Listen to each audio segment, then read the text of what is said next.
We also do inspection for development plan and green infrastructure installation in the right-of-way. And here's some beautiful newly planted trees along a commercial corridor this is Chester Ave in Southwest Philadelphia. We also have, as I said, 3 regional tree crews. These are all in-house staff who do park tree maintenance, both in our landscape parks and in our watershed parks, like the Wissahickon, Pennypack, Bequessing, Cobbs Creek. There are 7 of them. And they also do emergency response during storms. So a few weeks ago, we had a large storm and things like this happen. A lot of people don't know that the Parks and Rec arborists are the ones who take care of this. You can see that one of these is a street tree, the one on the left. Some of these are backyard trees that have fallen across streets. Our arborists are called any time of day or night to come and remove these hazards. So we not only take care of our Parks and Rec facilities, we also make sure that the right-of-way and the along the streets and people have access to their homes and all of those things. So just a little known fact about the Parks Department. And we have cranes and bucket trucks and all sorts of things where we do this in-house. We also have an amazing community forestry program called TreePhilly. We have given away tens of thousands of yard trees through our giveaway program since 2012.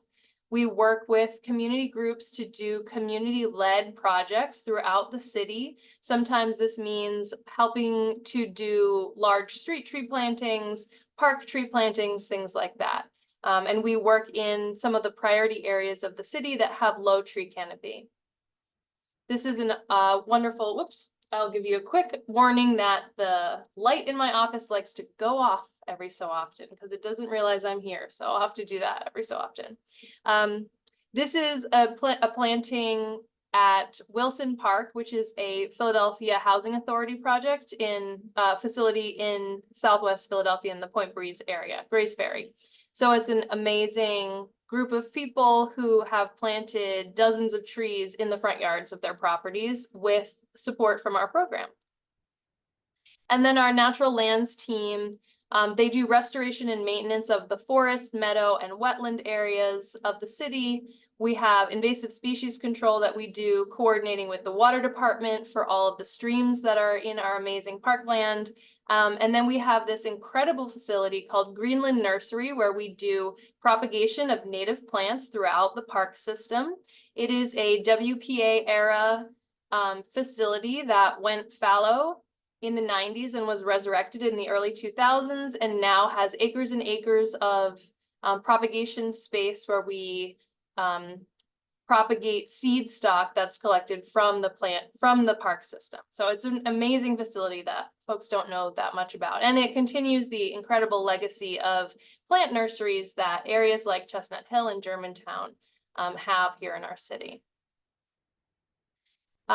So why do we care about the urban forest? I think most people who are listening to me right now are probably thinking that we don't really need to answer this question. But one of the reasons that we care so much about the urban forest here in Philadelphia is that it is an environmental justice issue. You can see from this map here that the darker green areas have the most tree canopy and the lighter areas have the least.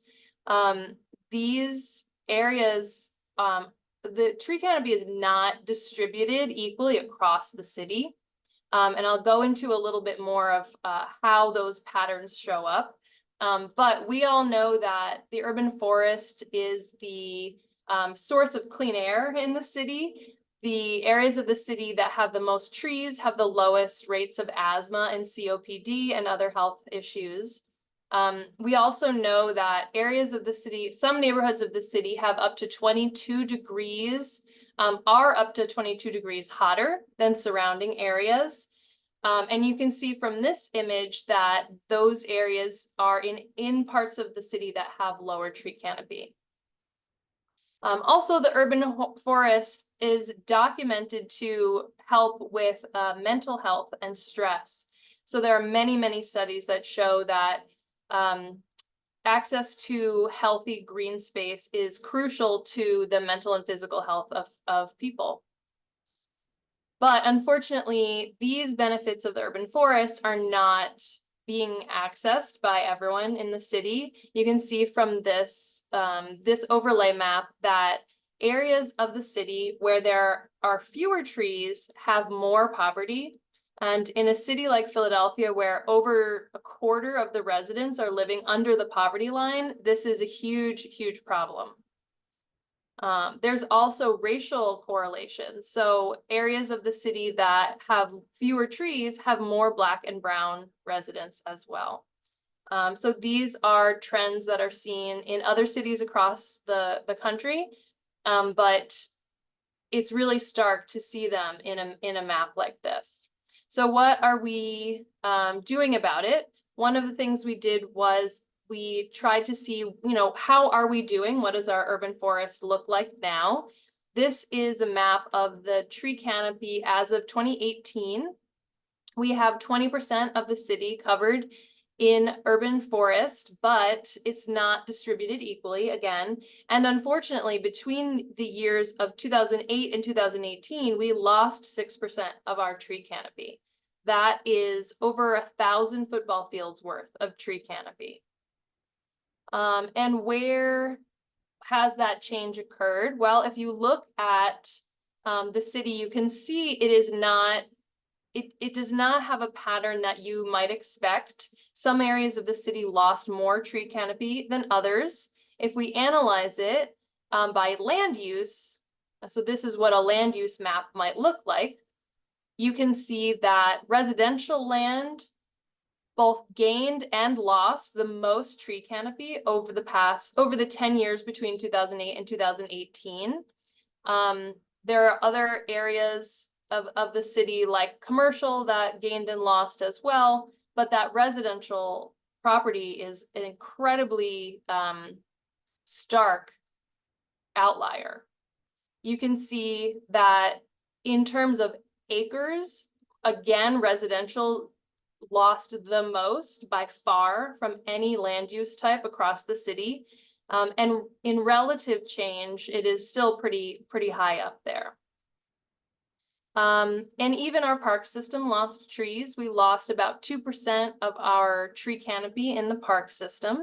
That can look like areas like this. This is McPherson Square in Kensington. The orange areas are trees that were lost in the 10 years between 2008 and 2018. The teeny little green areas are new trees or trees that have been able to get larger. I don't know if you can see my pointer. Someone give me a yes or a no. Yes. So this tree you can see was able to get bigger and it grew significantly with this green ring around it. But all of these trees were lost in those 10 years. And then there's these little trees that were planted that are showing up now. And so this is just an example of how tree loss is happening in our park system. We're also losing trees along our streets. So we did an analysis of a buffer from either side of the street. Across the entire city, we lost about 14% of our tree canopy. And again, it can look like this, with entire trees being lost in these little orange areas, and then the existing trees being allowed to get a little bit bigger. You can see some growth there, and in this corner here, you can see these trees that have gotten bigger over the 10 years. And so there's some really interesting patterns that we see when we look at it. And one of two of the biggest takeaways from this tree canopy assessment were that we must preserve our existing tree canopy because, as you can see, tree loss is usually an event. The tree's there one day and it's gone the next. But tree canopy gain is a process. It takes a long time. So we need to preserve our existing tree canopy.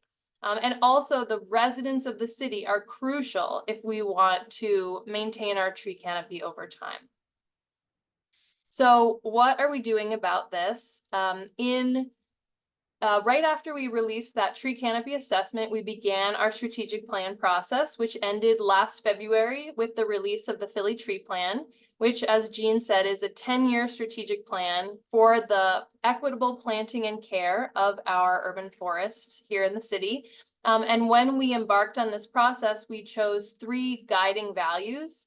One was environmental justice, for reasons that I've said, community engagement, because our tree canopy is not going to grow without our people being behind the effort, and sustainability, so that the tree canopy will grow and it will continue. And when we talk about the urban forest, we're talking about all of the trees in the city. The Parks and Rec Department has jurisdiction over that 10,000 acres of land and the street trees, but trees don't recognize legal boundaries. And so we were looking at the entire city and all of the trees. So that means parks, natural areas, and streets, but also campuses, alleyways, vacant lots, and yards. And so who was involved in this process? We had a fantastic project team of about 30 people that advised along the way and did the work of creating the plan along with the consultant team.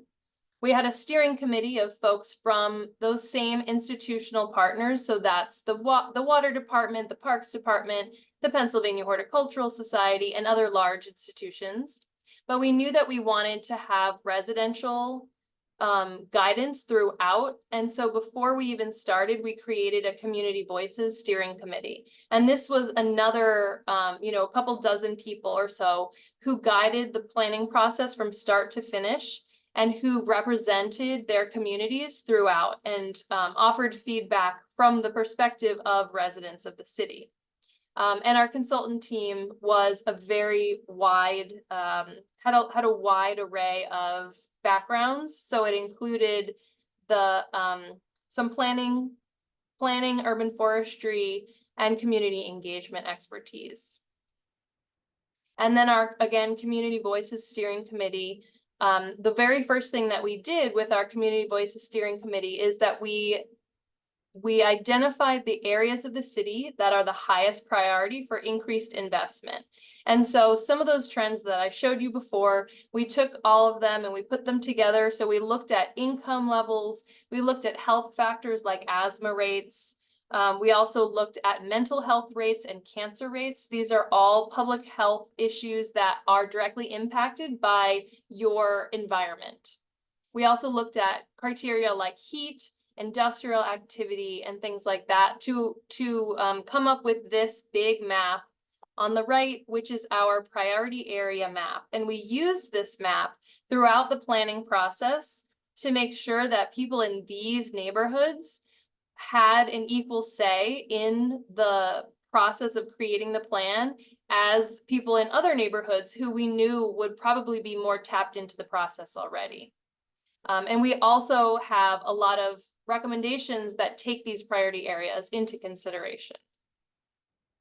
So in order to engage folks, other than our Community Voices Steering Committee, we had 6 other tools.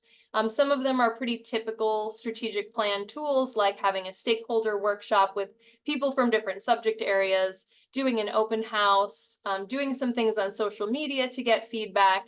But the things that we think were able to get the closest to the actual community and residents who are impacted by either low or high tree canopy is these 3 things that are in bold that I'll go over in a little bit more detail: the citywide survey, the community meeting tour, and our neighborhood ambassador program.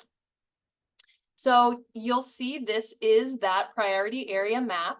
We used it to identify community meetings that are happening in those priority areas, and we attended those meetings to talk about the plan briefly, but mostly to listen. And so we transcribed all of the conversations that happened at 32 community meetings with around 850 people across the city. We also developed a 6-week paid program for neighborhood ambassadors. These folks, there were 22 of them across the city. They were ambassadors to the plan from their neighborhood, not the other way around. So we were not looking for people that we could teach about the importance of trees and have them go tell their neighbors. We wanted them to tell us how they and their neighbors were experiencing trees in their neighborhoods. So we did walking workshops around the neighborhood.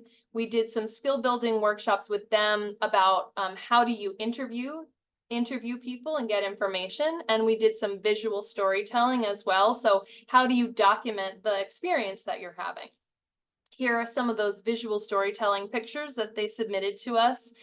You see some folks having an awesome time drumming in the shade in the local park for a birthday party. And then over here, you see this tree that we would probably call a bad example of an urban tree where it has been cut back from the lines. And this has an impact not only on the health of the tree, but on the mental health of the people who are living in the neighborhood where this tree is. These are the neighborhoods where those ambassadors came from. They were in 5 different cohorts, again, clustered in those priority neighborhoods. And they accomplished about 62 peer interviews with their neighbors, community members, family, and friends. And then we did a citywide survey. Again, this is a very typical tool for a strategic plan, but we approached it in a slightly different way. So we used plain language questions. We tried to make sure there were no acronyms or technical language. We really emphasized storytelling, and we had a lot of open-ended questions for people to write in, and they really did. We received hundreds and hundreds of stories, poems, folk tales, and things like that about people's interaction with trees. And then we used lots of different distribution networks to get this out. So that includes immigrant rights groups, renters' rights groups, and other groups that you might not consider when you're thinking about trees in the city.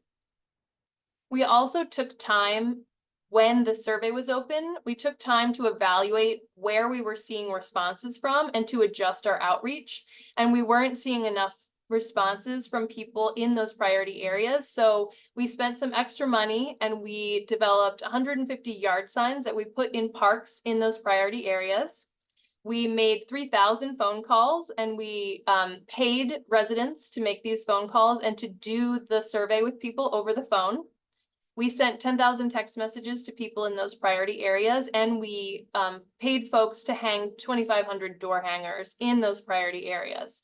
And ultimately, we had 60% of our responses from the survey come from the high and medium priority areas of the city. We were extremely happy with that. And over 7,000 people filled out the survey. We translated it into 8 different languages, and we got responses in 8 different languages. And then this is just a little summary of the 22 ambassadors who did 62 peer interviews and those 32 community meetings. And all of this was transcribed and used in the ultimate plan. And this is just some examples of different of ways that we used the information. So these are quotes that made it into the final plan. If you read the final plan, you'll see these quotes.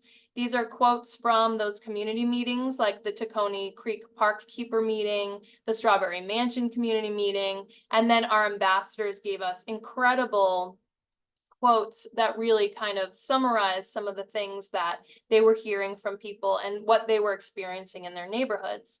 And then, of course, our survey, we got lots of different quotes as well in different languages. So we were really excited to be able to use people's direct language to inform the tree plan and to show like what an example of these recommendations is and where these recommendations came from. So after all of this, we had a couple of key takeaways. Some things that we expected to hear, like there needs to be more clarity and communication and coordination amongst the groups that are responsible for our urban forest. And there needs to be better access to programs and services. But some things we absolutely did not expect to hear.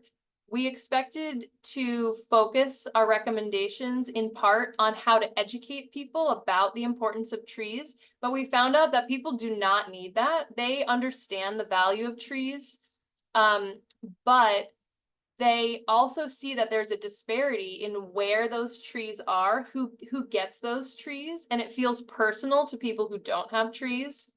Also, that trees are a burden to some homeowners, and they know what some of those costs will be. You have to water your tree, you have to rake the leaves, but sometimes those are surprise costs and people don't feel they can afford those costs. And a lot of people told us that you need to show that you're maintaining trees before people will be able to accept new trees in their neighborhood. So this was extremely valuable, and it informed the 8 goals that we ultimately formed the Philly Tree Plan around. And that is coordinating support for trees, protecting the existing and future urban forests. So that means protecting the trees that are there, and also protecting the newly planted trees by taking care of them. Growing the urban forest equitably across the city, so looking at those priority areas to make sure we are investing in them. Reducing the burden of trees on people. And again, this can seem counterintuitive to folks, but we heard this again and again and again, that we need to address some of these burdens before people are willing to accept trees into their space. We want to invest in people as we're investing in trees. That means jobs. We need to communicate better with residents and improve customer service from the institutions that manage the urban forest. We need to make sure we're advocating for communities and helping them advocate for themselves. And we want to celebrate the ways that people are, the ways that people relate to trees, because there are so many beautiful ways that people are doing that. And we heard that in the ways that, you know, the responses to the survey, the many responses to our Instagram photo contest, the ways that people effusively talked about trees in their lives. And so we took those priority neighborhoods, and in the final tree plan, each of those neighborhoods is outlined with what it will take to plant to reach a 30% benchmark. We know that 30% tree canopy in Philadelphia, if the entire city can reach 30% in all neighborhoods, it will save 406 lives a year. The Forest Service did research on Philadelphia that tells us that.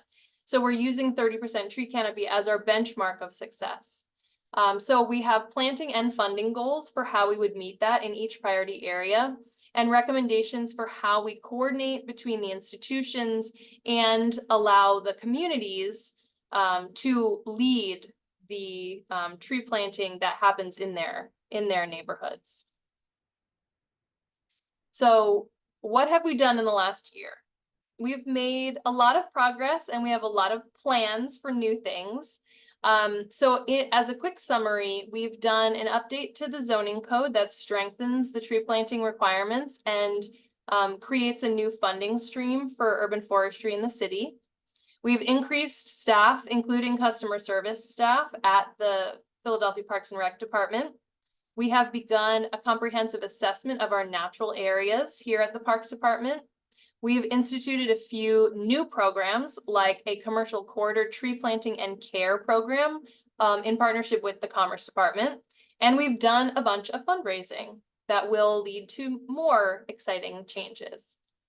So that zoning code update, it was signed by Mayor Kenny in fall of 2022, which actually is before we released the final plan, but there was so much momentum to do something, and we had enough of an idea of what we wanted to recommend that the council member Gilmore Richardson and the Planning Commission, we all worked together to get something passed. So this only applies to developments over 5,000 square feet in the city, which is a very common threshold in the zoning code.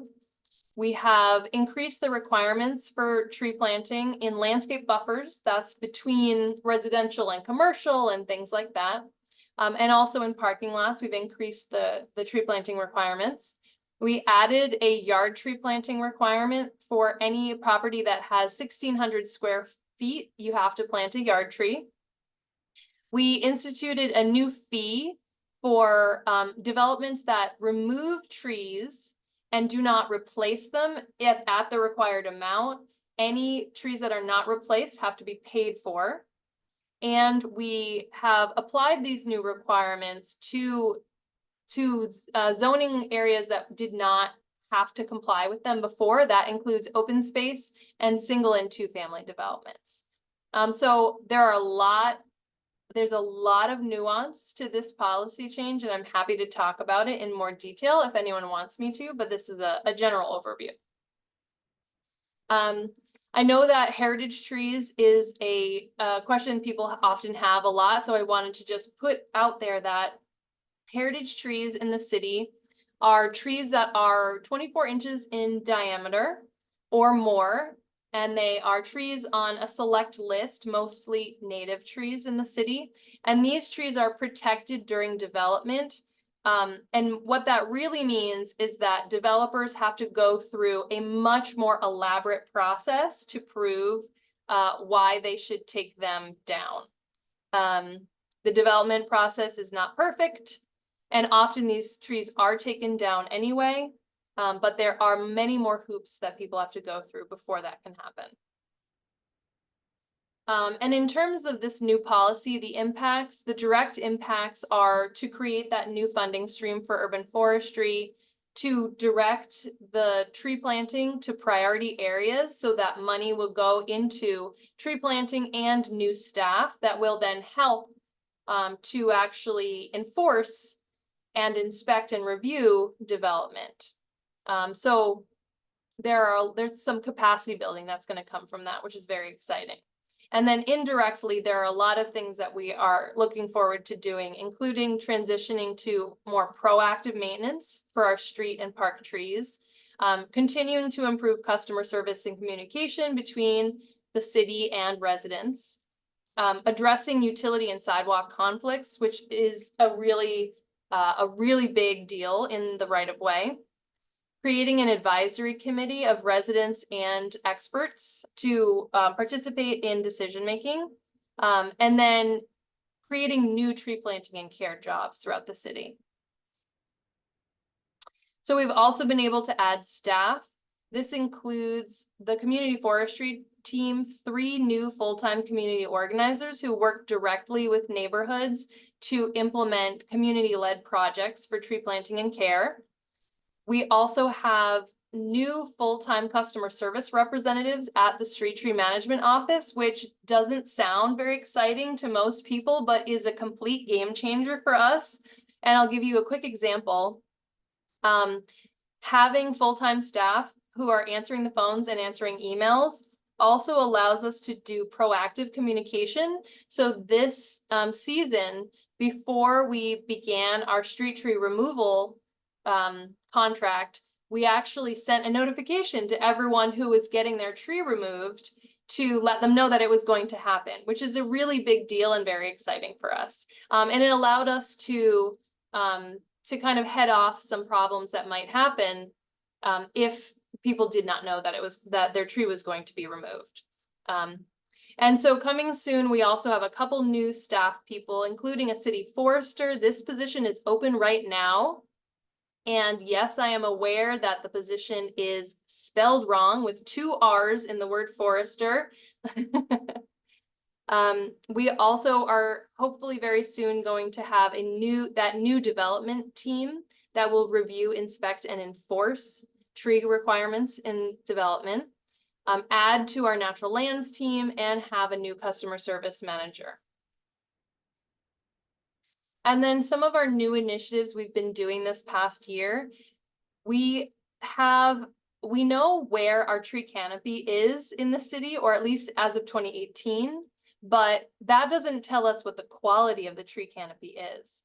And so we are going to be doing a comprehensive assessment of all 5,000 plus acres of our natural areas in the city to identify not only where are we gaining and losing canopy, but also what is the quality of that tree canopy. And that is going to help us manage our natural areas in a much more pointed and nuanced way. It's very exciting.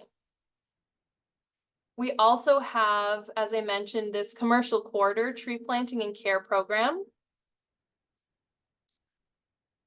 This is a partnership with our Department of Commerce here at the city. They have this wonderful program called Taking Care of Business, where they already have ambassadors that are along certain commercial corridors. And we have worked with the Commerce Department and raised money together to proactively plant, at this point, about 250 trees in the past year, and we'll have more coming this fall. But not only to plant these trees along the commercial corridors, but also to train and pay those trash ambassadors to care for the trees for the first 2 years. So this means that they are paid additional hours, and in some cases, they are able to add jobs to their crew to care for these trees so that they will have the greatest chance of success. And then fundraising for additional things, we were successful in increasing the city budget in fiscal year 23. We got an operations budget increase and a capital fund increase. So that means caring for our tree canopy and planting more tree canopy. We've had amazing support from the William Penn Foundation. And in September, we announced that we had received the a $12 million award from the Forest Service for the Inflation Reduction Act money. And so I just wanted to go over a little bit about what that is. This is really exciting because the $12 million is a massive partnership between many different organizations that have an impact on the urban forest, not just the Parks Department, but the Pennsylvania Horticultural Society, PowerCorps PHL, which manages an incredible workforce development program, the Fairmount Park Conservancy, the school district, the Office of Transportation, Infrastructure, and Sustainability, as well as the Sustainable Business Network. So all of these entities will be scaling up or creating new programs to support the implementation of the Philly Tree Plan in priority areas because of this $12 million. We will also be creating a third-party Philly Tree Coalition that will manage implementation of the Philly Tree Plan, coordinate all of the activities that are happening across the city, and oversee additional fundraising, and that will be housed at the Pennsylvania Horticultural Society. And we put aside $1.2 million of that grant to go directly to community groups to implement community-based projects. So we don't have our signed grant agreement with the federal government yet, unsurprisingly, but we will soon. So we'll be able to start implementing some of these things. And that is my talk. I think I whipped through it considering how many slides I had, but I'm happy to go into detail on any other aspect of it.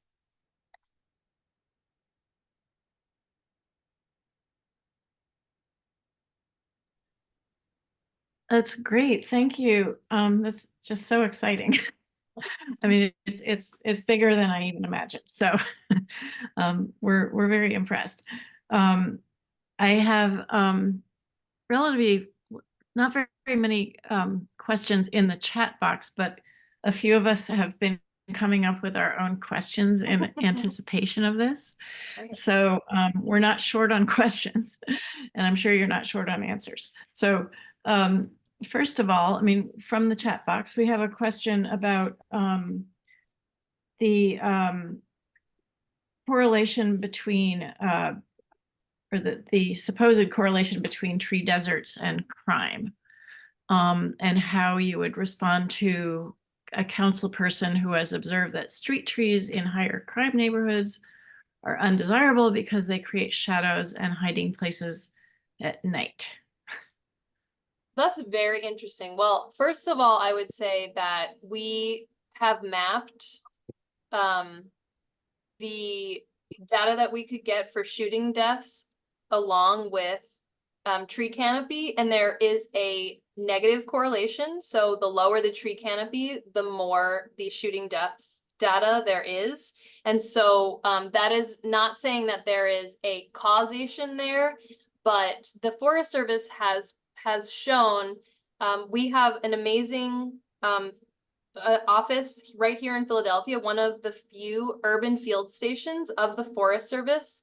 And we also have incredible researchers at the University of Pennsylvania, Dr. Eugenia South, they have partnered on many different studies that actually show that well-maintained green space and well-maintained trees actually decrease crime.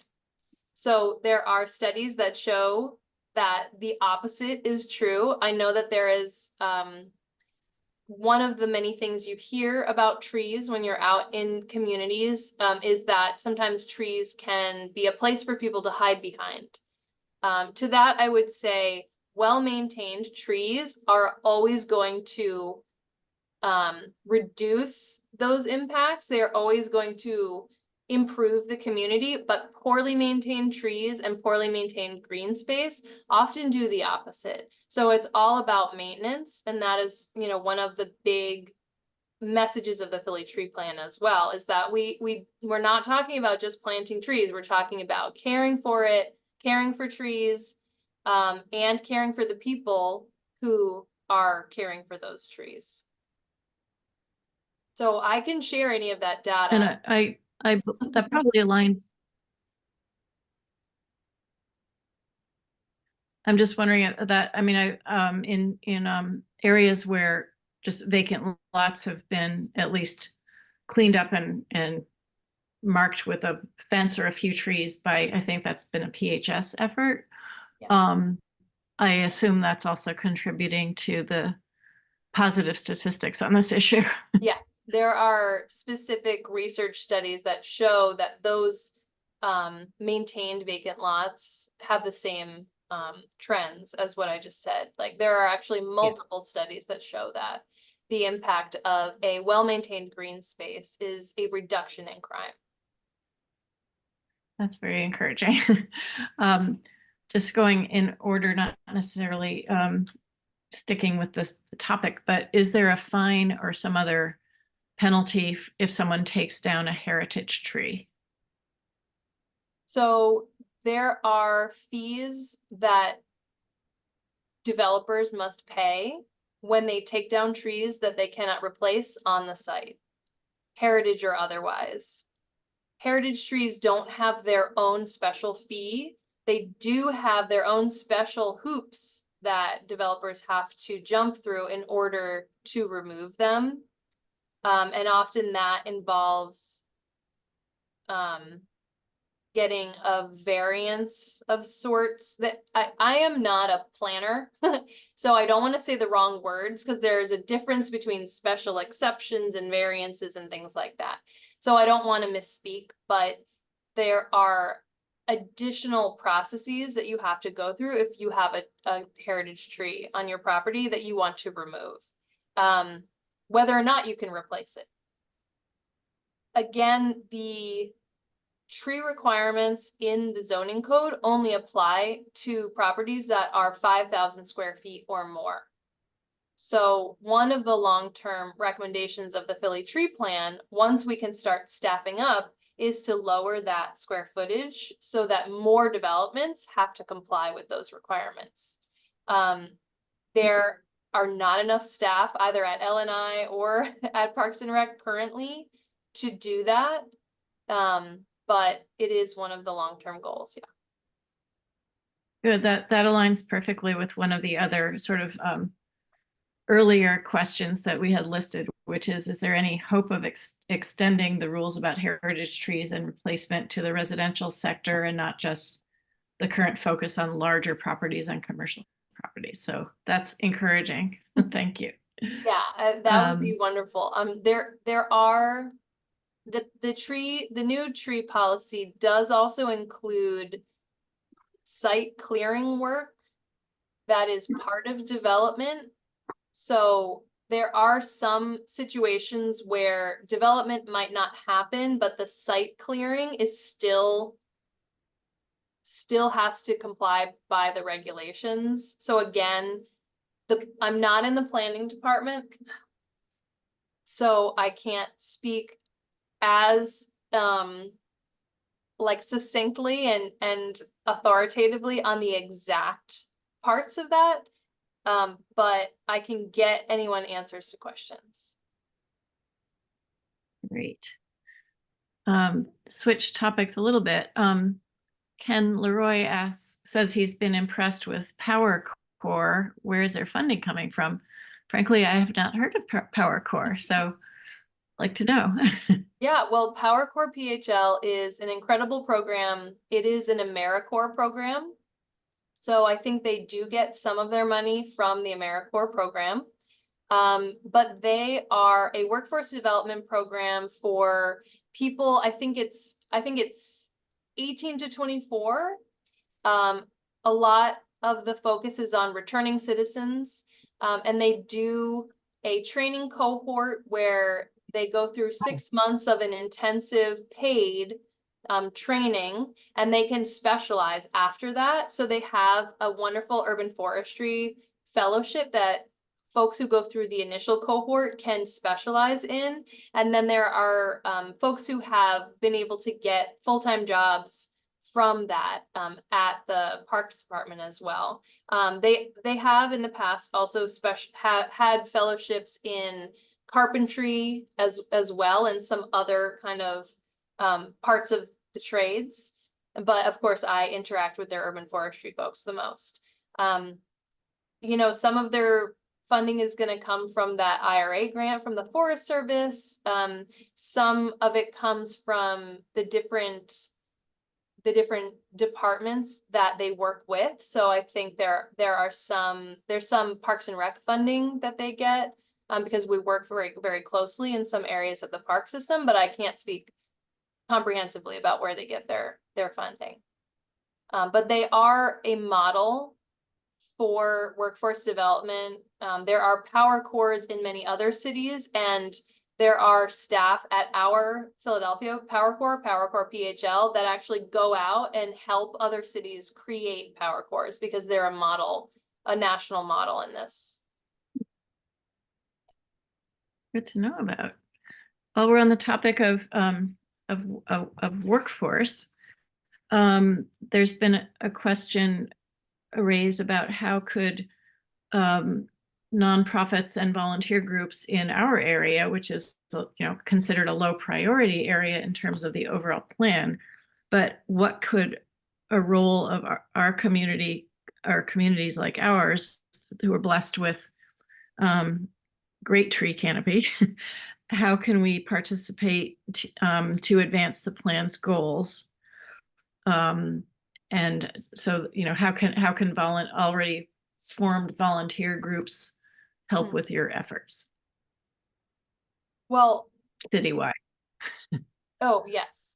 So I would say there are a bunch of different areas that the support of, groups in Chestnut Hill and in areas like that could really help with.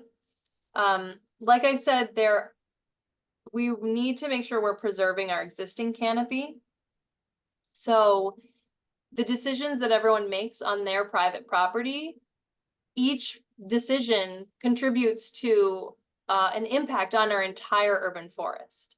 So sometimes we see, after storms in particular, people will proactively remove trees because they're scared.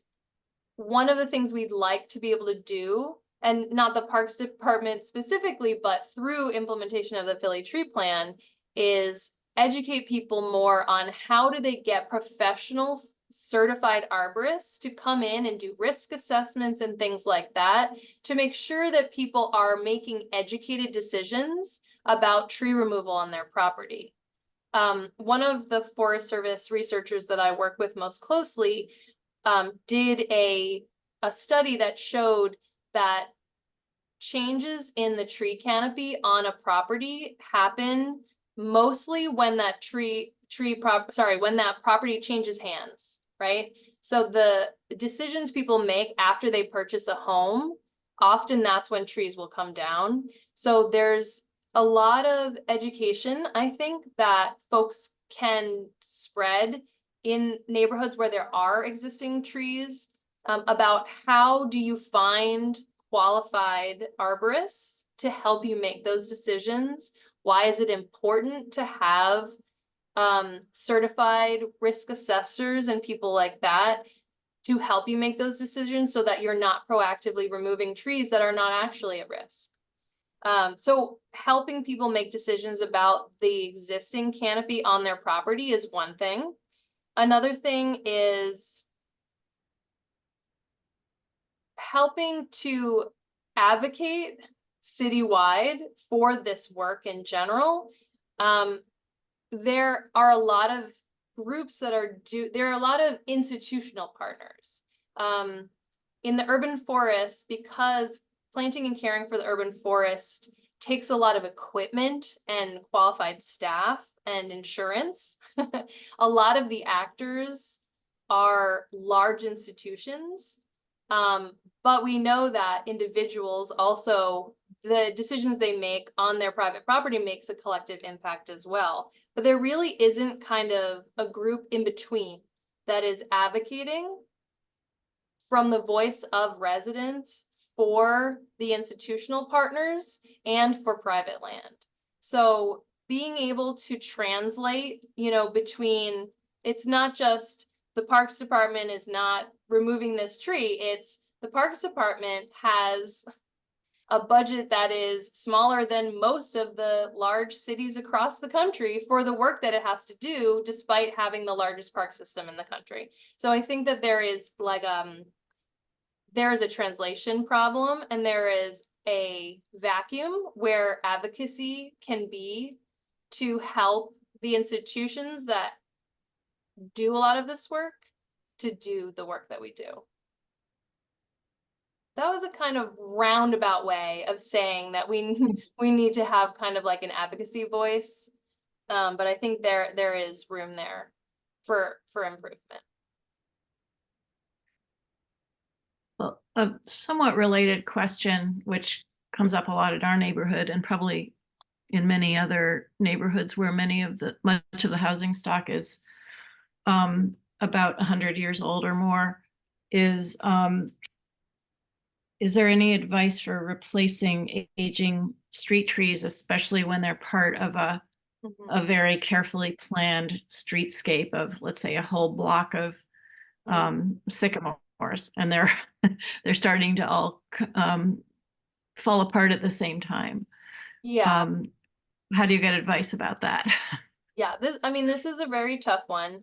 And I was sharing before we started that it's not actually unique to this neighborhood, because a lot of our neighborhood parks across the city, no matter how much canopy is in the neighborhood itself, they also have aging canopies. A lot of those trees were planted at the same time and are also a lot of the same species. So if you think about a neighborhood park like Dickinson Square in South Philadelphia, or things, areas like that, you've got maybe 15 to 20 50-year-old oaks and nothing else, right? So this is something that we are going to try to tackle from the city's perspective in our neighborhood parks by creating succession plans. Now, we can do that because we own those properties and we can make decisions, but along a street, it gets very complicated because each individual property has a say in what happens, right? I would say one of the things we want to start doing is to move from a reactive maintenance schedule to a proactive maintenance schedule, such that we would be visiting every neighborhood on a cycle and be able to accomplish the work proactively, as opposed to coming when a tree has fallen. From the perspective of the residents themselves getting advice on that, the Parks Department can't do everything, and so we often permit people who want to hire their own companies to do that work. So I would say, if you're talking about a single block, nothing can happen with trees without people being behind it. So having relationships with your neighborhood and your neighbors is number one. And then making sure that you are getting advice from qualified professionals is number two. I don't think I can promise that the Parks Department can come out and give you advice on a streetscape, because that is just not the scale at which we can operate at this point. But succession planning can be done as a block group, I would say, and making sure that you have qualified people advising. Maybe not as Okay. satisfying an answer as you were hoping for, but But just truthful one. it's nice to have a name for it. Succession planning. I like that. Mhm. And we have a couple of we've had a couple of questions that came in earlier about what you think of some other movements across the nation, including the work of American forests, and another would be the Tiny Forest Initiative. Some of us just heard a presentation this morning from someone who's been active in mini forest planting in Brookline, Massachusetts, which was pretty fascinating. It's the Miyawaki method. Milwaukee method, yeah. Actually, I see that Ken has his hand up, and I wanted to give him a chance to respond to the previous question, if that's what he was Oh, sure. I didn't responding see to, that. before Thank we you. move on to American forests and Miyawaki Yeah. method. Oh, you're muted, Ken. Ken, you're muted. We can't hear you. There you go. I've been involved, especially in Chestnut Hill, Mount Airy, and community block situations where the canopy is aging. You know, trees are wonderful. Okay, they're wonderful, but they can kill you if they fall on you. And especially on Seminole Avenue, like 15, 20 years ago, in conjunction with the neighborhood there, we did a tree assessment and hazard assessment, and some of the silver maples along there were just full of cavities and they had to come down. You know, people don't want to take down trees, but in conjunction with planting trees. So the older canopy, although these older trees really, the eco benefits off of older trees is just incredible compared to younger trees. But sometimes, a lot of times, those trees age out, they become a hazard, and they have to be removed just for safety. For me, my number one priority is not, for my clients, is really not to consider the eco benefits, but the number one thing is safety. And unfortunate to say, every day our log trucks roll in with removed trees every day. You know, that's why we sponsor a canopy conference at Haverford for the last 8 or 9 years, because it's so upsetting to see all these trees coming down. But the whole thing is, when you get a block together, and you get the neighbors together, and you come up with a plan, and you say, okay, we're going to remove, you know, a number of trees, but we're going to replant those trees. And this is such a great opportunity for neighborhoods like Mount Airy, Chestnut Hill, East Falls. You know, I always say Northwest is the best. You know, East Falls, Mount Airy, you know, we're so lucky, so blessed to have our tree canopy.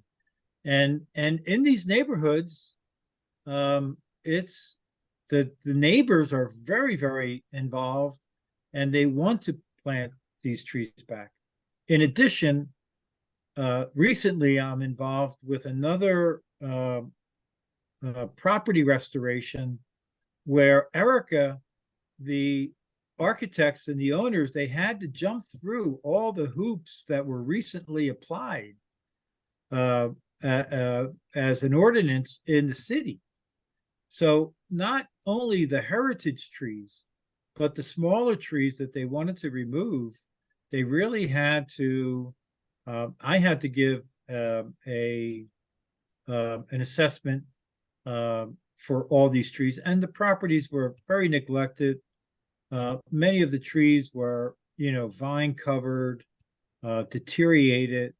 but they were obligated, they are obligated on Mermaid Lane, by the way, to replace these trees. And it's great to see that the culture of the city and parks and recreation are, establishing this criteria.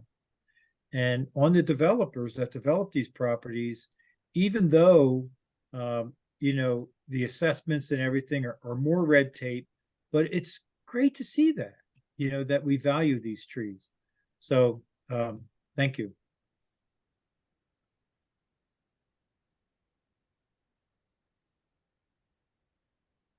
Thank you, Good Ken. point. I can speak to the American forests and the other questions if you want. Sure, I just kind of toss them together. They're not exactly the same question, but Right. how much are you, has the plan been influenced by some of these other movements? Yeah, well, the American Forests Tree Equity Score is an awesome tool, and I'm really happy that it exists. It is not really nuanced enough for our purposes, which is part of the reason why we have our own tree priority area map. If you compare, it's trying to create the same score across the entire country, and so it's wonderful for smaller communities that don't have the resources to create a customized tool. We do, so that's what we used, but it absolutely is raising the profile of tree equity and that topic nationally. They did that incredible op-ed in the New York Times all about tree equity. And I don't know if anyone remembers, but they used a screenshot of Philadelphia and the surrounding suburbs as the backdrop for that tree equity article. So it's amazing to have colleagues across the country who are really working on the same topics, and that we can all collaborate together. And so we're all kind of watching what each other is doing. Absolutely. But yeah, we created our own customized tool because we can. And then the Miyawaki method, this is something that has come up a lot over the past decade or so. I don't work in the natural lands unit, and so I know that they have opinions about that, and it's kind of like do you plant very densely and assume that you're going to lose a certain amount, or do you plant sparsely and put a lot of resources into them? It's like tadpoles versus a whale calf. And so I think it really depends on the resources you have available to you. And I can't really speak specifically about whether our natural areas staff are considering using that method. We haven't yet. The thing that we are mostly concerned about, to be perfectly honest, is installing deer fence to protect our forest restoration. If we don't install a 6-foot or more high deer fence around our forest restoration projects, it is a waste of money. So that's kind of what we mostly focus on. Yeah, I can't speak, unfortunately, to that specifically. Okay. I would just like to add that perhaps the aspect of the mini forest presentation that we saw that impressed me the most was it was just as much about the community building aspect of it. And I've experienced this sort of feeling also with being a tree tender in Chestnut Hill, but once it was partly successful in Brookline because it brought all this sort of intergenerational group together, from toddlers to grandparents, in a planting effort. There was, it was really just one day, but it was intense. And so I wondered if the Philly Tree Plan accommodates any sort of volunteer work days, or is really would that still be more the domain of PHS to do through tree tenders and so on? Well, in the Philly tree plan, we tried to focus more on how do we broaden our, tent of people who can participate by trying to compensate people, because we have an incredible volunteer corps. I would say, as the chair of the board of UC Green, which is our West Philly tree tenders group, that we as tree tenders do need to think about succession planning of the people who are our volunteer corps, because that is an issue. But the Philly tree plan doesn't specifically talk about volunteerism as much. But the Pennsylvania Horticultural Society does do the incredible tree tenders program, and the Fairmount Park Conservancy has a lot of volunteer opportunities in our natural areas as well. So there are plenty of opportunities to get involved, and I would definitely recommend the Fairmount Park Conservancy, because there are ways of volunteering in our watershed parks to do tree planting. Even I get to do it sometimes. And I would add to that the Friends of the Wissahickon Yes. volunteer stewardship program. Yeah, Friends of the Wissahickon is wonderful. Somebody might be here from that. There's also Riverfront North in other areas of the city. Bartram's Garden, I think you can get involved in wonderful volunteer opportunities as well. There's Tucony Frankfurt Watershed Partnership is another incredible one. So there's a lot of opportunities to plant trees. Great. Do we have, I think I've exhausted my cheat sheet here. Hey, Jean, this is Carolyn. I wanted to ask, yes. well, how are you going to track the success of your tree planting? And what's the success rate? This is a very good question. It's tough to show success on a citywide scale because, trees grow slowly. And so one of the things we absolutely will be doing is in 2028, we'll be doing another tree canopy assessment to see what's happened. There's always a lag in that because it takes trees a little while to grow big enough to even show up on that tree canopy assessment. But that is one of the things that we're going to be doing. It is difficult to show direct correlation of what you've done in terms of some of the things that we know will be impacted, like lowering the heat island effect and improving air quality, because the cause and effect there is really tough to parse out. Also, we're very resistant to identifying like trees planted as a metric, because as I've said for the last hour, that is one very small aspect of what we need to be doing. And so we don't exactly know how we're going to track progress yet. We know that we're going to be releasing report cards throughout the 10 years of the Philly Tree Plan. And one of our goals is to bring in the public health community and other communities to help us identify how can we show progress other than trees planted, because again, that lacks the nuance to tell the story. It's a problem that the field of urban forestry has across the country, is how to tell the story of success in a more nuanced way. There are different metrics that have been suggested, like culturally relevant trees planted. That one's a little tough. I like it, it's getting there, but relationships built is another one. It's very hard. And we're not able to track every single tree that we're impacting. The ones that we are planting, we absolutely can track and say certain percentage of these are living. But again, that's going to be along our streets or in our park system. It's not going to be in residential areas. It's not going to be trees impacted by other activities. And so we struggle with that and don't have great answers for that one yet. I'm happy to hear anyone's ideas though.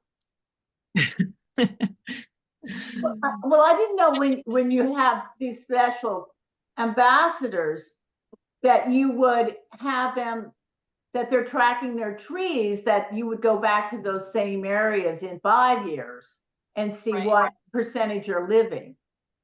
Yes. Because it was, if we're only going to pay to kind of, why was 2 years chosen? Was it budget reason, or was that seen in your science that 2 years of good watering gets the tree off to a great start or not? Yeah, I mean, it commonly in this field, we say like the first 2 to 3 years are the most crucial period for watering your tree. So that's why. And also it's more realistic when you're talking about funding levels is 2 or 3 years. One thing that we have talked about with the Forest Service is attitude change as a way of tracking success.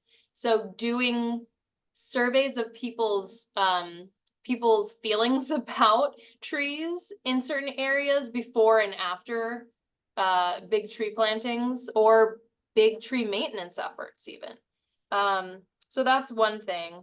I mean, we can certainly track the survivability, the survivorship, I think is the term, of our trees that we're planting Just as through our contracts, but that's not going to tell the whole story.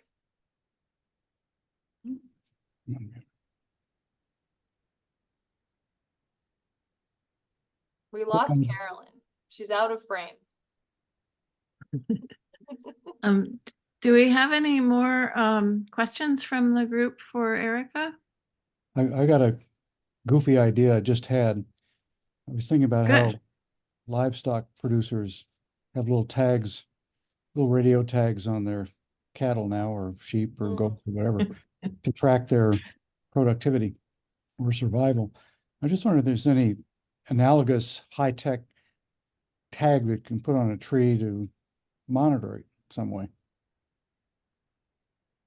Well, you know, it's interesting because at the Organic Recycling Center in Fairmount Park, we are developing a lumber yard, and they are using like an inventory software, and each plank that they mill, actually each log before it's even milled has like a QR code on it, so they can track where everything is and where it came from and all that stuff.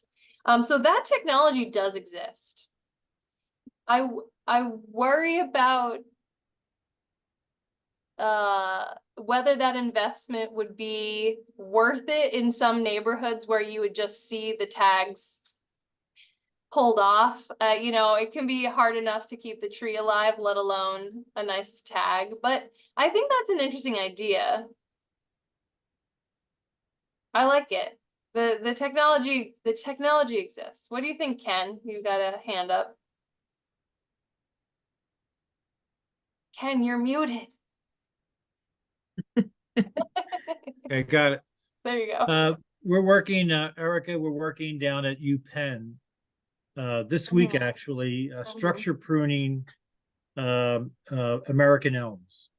Cool. And Jason Lubar, you know, from the Morris Arboretum, is the consulting arborist down at UPenn. And they have an app. So this week we were able to download an app, and we were able to measure the trees that we were working on, document that we worked on them, and then actually had to quantify the amount of organic material that we were taking out of there in cubic yards. So that's you know, UPenn is really a microcosm of urban forestry. You know, what it's sort of a cutting edge of how they manage their trees, budgets and all that. And then in conjunction with the Mars Arboretum of the University of Pennsylvania, and Jason Lubar. So in that one section of the city, they are really managing the trees. It's a big effort. And when you scale that up to the city of Philadelphia, I mean, that's a big scale. But at UPenn, Bob, they are doing that kind of monitoring of the trees. Well, I've got a startup for one of our grandchildren. I think there's a number of grandparents, and could make millions. An iPhone-based app that uses photography to Yeah. like trees would each have a number or a GPS location. Yeah. In fact, I guess restoration is out in the people who are doing ecological restoration probably do this already, but just when the tree is planted, take a snapshot of it and then have this app evaluate how it's doing without having to have some kind of tag on it, like I was suggesting earlier. Yep. Seems like that would be possible. So I am giving a little snapshot. We do actually have a system like that to track all of our trees. It's called the Forest Asset Management System, and it has a CityWorks basis. So you can see these are all the street trees in a certain area of the city. So we do have this capability. They're all located geographically. We have information. It's a work order system, so each of them has the status of what the inspection was done on it, if it's assigned to a contract and all that stuff. Eventually, I'd like to have a version of this map that people can access to see updates, but we are definitely not even close to being there yet. But we do have this, and it took us a long time to get here, but we're very excited. So this is going to help us move into a proactive maintenance system. Erica, what do the different colors mean? That's a great idea, a great question. I don't know. I mean, I would if I clicked on them, but we're recording and I think my department would get very mad at me if I clicked on them and showed you what the asset actually says. I'll stop sharing and I'll tell you what it means. Well, I mean, it probably means like open tree pit, stump, that kind of thing. It's probably just like that kind of a detail, but I'm not 100% off the top of my head sure. I'm gonna check now. Erica, is that distinct from the tree cloud that PHS maintains for the planted trees that they've planted? It is different. So PHS has a similar type of a product, and theirs is created by Planet Geo, which is a company that produces that product. But Bartlett has their own branded one called Tree Keeper. There are other ones out there that you can use. Unfortunately, the PHS one and ours can't talk to each other. And also because of liability reasons, we can't use information that was not verified by our inspectors in our maintenance activities. So there's a fun little insight there, but it is similar, yes. And by the way, how did you generate your diagrams that showed increasing tree canopy, decreasing tree canopy, and so on? Is that all from aerial, publicly available GIS, or do you have your own generator for that? So that the tree canopy assessment was done by the University of Vermont Spatial Analysis Lab. It uses LiDAR data, which is a three-dimensional data. The city captures this data on a rotating basis. It's either every 2 or 3 years. So we are very lucky in that we did not have to pay to gather the LiDAR data in the first place. The city owns it. We did pay for it to be analyzed in this specific way by the University of Vermont. And that data layer that shows the gain and loss of tree canopy is publicly accessible on Open Data Philly. So you can get access to that GIS layer. But we had to pay Great technology for it to be created. So we would do that again in 2028. Okay. Interesting. Let's see, we're closing in here on 8:30. Do we have any more questions out here in the field? Yeah, Going I forward. have a question. Sorry, you Susan- had talked Susan about Peck. Erica, yeah, about some neighborhoods and some folks not wanting trees in their neighborhoods. What Oh, do that's you, how do you deal with that? Do you send people out to discuss it, or do you just say, okay, they don't want trees, we're not gonna do it, or how do you deal with that? Well, I mean, each situation is different. So what we try to do is work with communities to do what they want to do. That is part of the reason why this commercial corridor tree planting program started, is because in some neighborhoods, people were identifying the commercial corridors as a great location for new trees. They did not want them in front of their homes, but they wanted them somewhere. And they said commercial corridors could really use them, right? So they kind of identified that for us. So, you know, there are amazing people in Philadelphia who think long and hard about this, and Mindy Maslin is one of them from PHS. Sally McCabe is amazing as well from PHS, and Sally always talks about like the reverse broken window effect, where you enter a vacant abandoned house and you clean off the table and you put a tablecloth down. And then you look around and you put a vase of flowers down. And then you fix the window. And then you clean the floor. And then you have a beautiful house eventually, right? It's like people see care being taken, and then that flows out. So in the work that we do with UC Green in West Philadelphia, you know, we regularly will go to a block and try to get people to sign up for trees. Many people will say no. A few people will say yes. When we arrive to plant the trees, the people who said no before are now saying, how come I don't get those trees?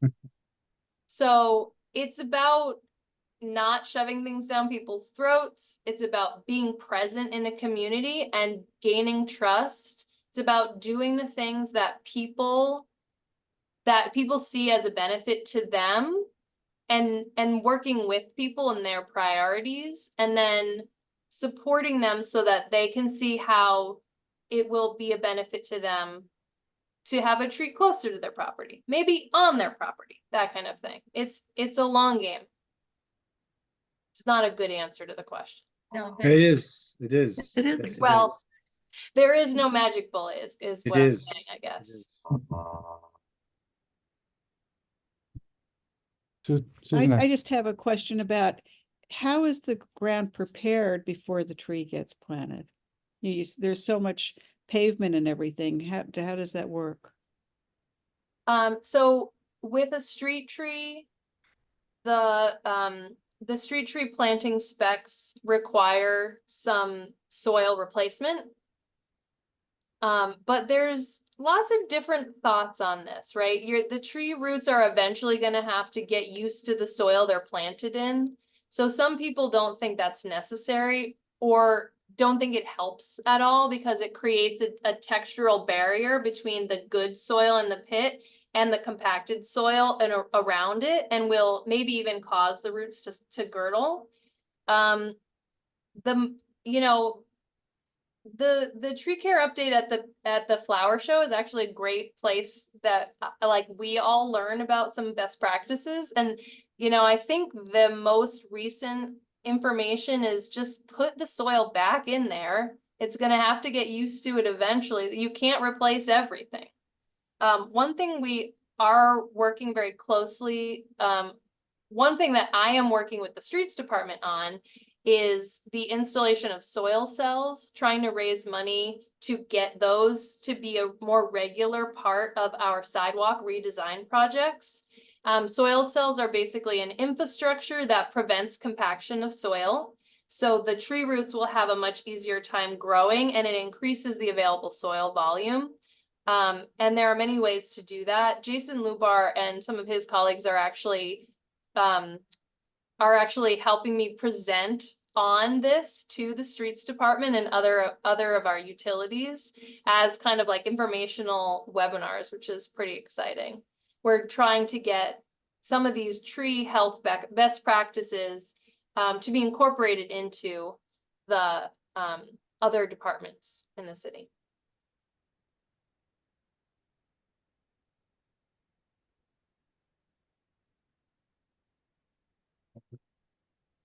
So the blue squares are stumps. That is one of the things I've determined. So none are going to be in pots, in big containers or anything. Everything's going to be planted in the ground. No, we as the Parks Department, we do not plant in containers because you're never going to meet any canopy goals planting into containers. People love to ask us what kind of things should we plant in our containers, and I hate answering that question. I try not to, actually.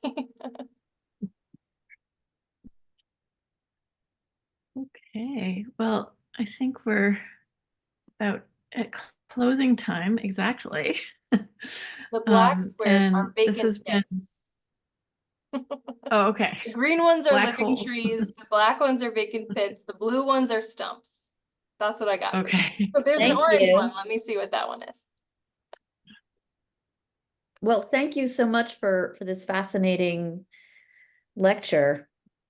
It's really wonderful to see what the city has been doing and is poised to be doing. Thank you. And we can read this, we can download this plan from the website?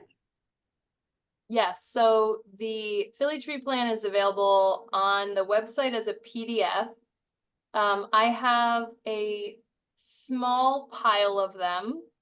If someone wants a paper copy, then maybe I can work with Chrissy to provide a few of them. That would be great. They are heavy and expensive, so I don't have all of them in the world, but I can provide a few of them for people who want a paper copy to look through. Well, we'd love to add them to our archive library. Yes. And You can also make get them available. at every single library branch. They should all have a copy of them at your local library as well. Okay, it's right across the street. Great. Okay. Well, thank you so much, and thanks for all the work you've put into this personally. It's Oh, thanks. just amazing. So we'll spread the word, and we'll be paying attention. So thanks so much, Erica. Thank you very much. Thank you, Thanks everybody Erica. for Bye. coming. Bye. And good night.